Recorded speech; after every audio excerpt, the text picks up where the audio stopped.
Kanpur police को बड़ी सफलता मिली है। Cyber crime branch police commissionerate ने एक संगठित साइबर ठगी गिरोह का भंडाफोड़ करते हुए 3 शातिर अभियुक्तों को गिरफ्तार किया है।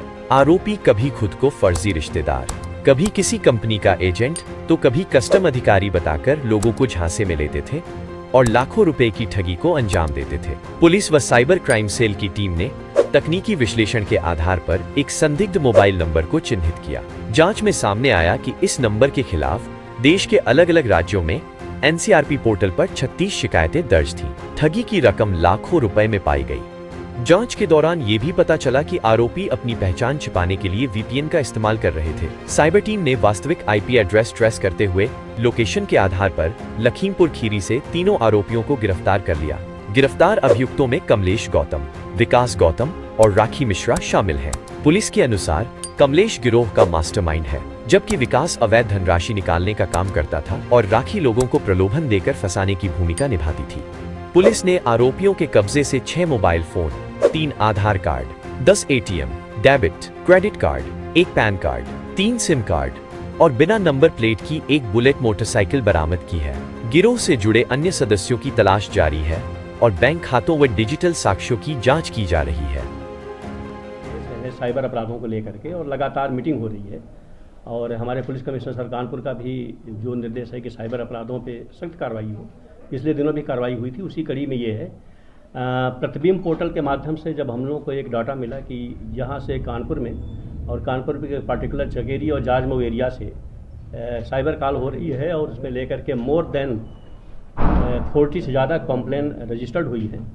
तो हमारी एडीसीपी अंजलि विश्वकर्मा जी और इनकी पूरी टीम, जिसमें शिव कुमार शर्मा, हमारे इंस्पेक्टर सतीश यादव, अमान सिंह और बाकी पूरी टीम लोग थे और इस डाटा पे लगभग 1 महीने से स्टडी कर रहे थे और प्रतिबिंब के माध्यम से और जिसको हम लोग को डाटा मिला, उस डाटा के माध्यम से जो प्राइमरी हम लोग को जो इंटेलिजेंस मिली वो आउट ऑफ कंट्री से मिली। वहाँ से ये मतलब डाटा मिल रहा था। फिर वहाँ से जब हम लोगों ने इसको ट्रेस किया इंडिया से कौन उसको ट्रैक कर रहा है, तो फाइनली हम लोगों को जो डाटा मिला उस डाटा के आधार पे हमारी टीम पिछले 20 दिन से कॉन्टीन्यूस मॉनिटरिंग करके 4 अभियुक्तों को गिरफ्तार किया है और इसमें 90 लाख से ज़्यादा तक अभी एक कंप्लेन हुई है। उनका जो मोडस ऑपरेंडी काम करने का तरीका है, लोगों को झांसे में लेना, कस्टम बन करके, ऑफिसर बन करके, इनकम टैक्स का या आईडी का, ईडी का, और इस तरीके से एक ब्लैकमेल करते थे और जब आदमी गिरफ्त में आ जाता था फिर उससे पैसे को एक्सटॉर्शन करते थे। तो ये आपने देखा होगा इंस्ट्रूमेंट ये पूरा का पूरा बरामद है। इसमें कुछ हम लोग को जो टेक्निकल मिली है उस पर हम लोग आगे ऊपर फीडबैक देंगे कि अगर चीज़ें सुधारी जाएँ तो शायद चीज़ों में साइबर अपराध कम हो सके। स्पेशली व्हाट्सएप के बारे में कुछ हम लोगों को चीज़ें मिली है जिस पे हम लोग इसको ऊपर भी डालेंगे कि ये चीज़ें बंद होनी चाहिए। जैसे आप देखते हो कि एक व्हाट्सएप कई नंबरों पे चल जाता है, जैसे आपने सिम निकाला और सेट में आपके लगा हुआ कहीं चलता रहेगा, वो एक बहुत बड़ा एक मेजर फॉल्ट है और इस पर हम लोग ऊपर भी करेंगे कि ये चीज़ बंद होनी चाहिए ताकि कई टेक्निक है उसमें एक पार्ट ये भी है। इनको ले जाओ। क्या है इनका स्टेटस, क्या है लड़की का, क्या रोल था इसमें बेसिकली ये 1-2 तो इसमें कमीशन पे हैं जो उनको पैसा मिलता था। बेसिकली ये जो दोनों भाई हैं जो इसमें दिया हुआ, सगे भाई जेल गए हुए हैं, ये लोगों से ठगते थे, पैसा लेते थे और पैसा लेने के बाद फिर अपना उसको करते थे। तो मोडस ऑपरेंडी मोटा मोटी इन लोगों का है कि सुबह से शाम तक अगर 2 या 3 को भी इन्होंने फंसाया अपने में तो लगभग 3 लाख 2 लाख रुपया पर डे इनका हो जाता है। लड़की का रोल ये है कि जो डिवाइस मिली है वो लड़की के पास मिली है और लड़की ऑलरेडी चैट कर रही थी और ये भी उसी का गैंग का एक हिस्सा था। हाँ, Honey pot type high school inter तक के हैं मोस्टली। अगर आप इनको देखेंगे टेक्निकली बहुत साउंड नहीं है, बट आप ये देखोगे कि ये इनका जो मोडस ऑपरेंडी काम करने का तरीका है और इसमें जो सबसे बड़ी महत्वपूर्ण बात है, ये जो व्हाट्सएप जिसको यूज कर रहे थे वो 2 साल सिम भी कहीं और पे है, सेट भी कहीं और पे है और इसमें कंपनी ने भी मतलब एक तरीके से हम कहेंगे कि उनका टेक्निकल फॉल्ट है कि उसको नहीं परसू किया, क्योंकि हम लोग ढूंढ रहे थे उसको यहाँ पे, क्योंकि जितनी कॉल जा रही थी या जो भी पैसे की ठगी हो रही थी वो हमारी जाजमऊ चकेरी बेल्ट में रिपोर्ट हो रही थी। एक्चुअल क्रिमिनल यहाँ के नहीं थे।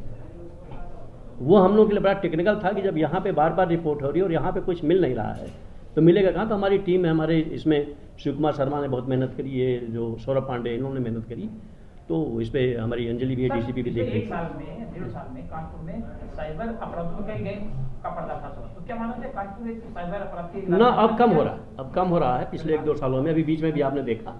और हम लोग जागरूक भी कर रहे हैं और जैसे गांव घर में जा करके लोगों को भी बता रहे हैं। पहले हम लोग को टेक्निकली उतना नहीं मिल पाता था, जैसे अब प्रतिबिंब पोर्टल हो गया, बाकी पोर्टल हो गया।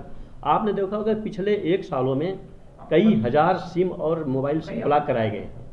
तो धीरे धीरे भारत सरकार भी और स्टेट गवर्नमेंट भी वो जो टेक्निकल है उस पर हो रहा है। कितने लाख का कर चुके हैं, कितने लोगों से कर चुके हैं अब तक? मतलब मैंने बताया ना करीब 70-80 कंप्लेन तो यहाँ पे दर्ज है और मतलब 90 लाख से ऊपर का इनका फ्रॉड है। तो अब 90 लाख रुपया छोटा मोटा अमाउंट नहीं होता है।